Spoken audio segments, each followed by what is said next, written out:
Janasena party నాయకులు Kiran royal తిరుపతిలోని ఓ private హోటల్లో మీడియా సమావేశంలో మాట్లాడారు. ఆ విశేషాలను ఇప్పుడు చూద్దాం. మీ పిల్ల దొంగలు కాదు, పిల్ల దొంగలు ఆయన దగ్గర చాలామంది పిల్ల దొంగలు పిక్ పాకెట్ చేసేవాళ్ళు, డకైట్ చేసేవాళ్ళు, 500 మద్యసాలు చేసేవాళ్ళు, మాకే షాపులు కావాలి, మాకే టెండర్లు కావాలని బెదిరించేవాళ్ళు ఉన్నారు. వాళ్ళు కాదు, మీరు కానీ మీ కుమారుడు కానీ పెద్ద టీడీఆర్ కానీ చిన్న టీడీఆర్ కానీ వచ్చి చర్చకు రండి, కూర్చుందాము. మా దగ్గర లిస్ట్ ఉంది, మీరు ఏమేం చేశారు గత ప్రభుత్వంలో, మేమేమేం చేశారు గత ప్రభుత్వంలో చూపిస్తాం. అది పాయింట్. అంతేగాని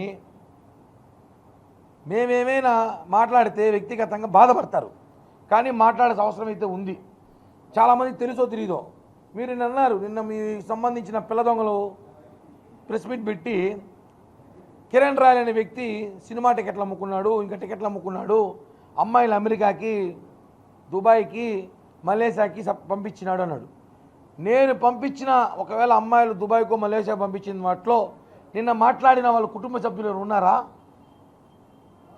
నేను నిజంగా ఒకవేళ అమ్మాయిలు దుబాయ్కి, మలేషియాకి, సింగపూర్కి పంపించుంటే దాంట్లో నిన్న మాట్లాడిన వైసీపీకి సంబంధించిన నాయకులు కానీ వాళ్ళ కుటుంబ సభ్యులు ఉంటారా? ఉంటే పోయి కంప్లైంట్ ఇవ్వండి. డిఎస్పీ గారికో, సిఐ గారికో.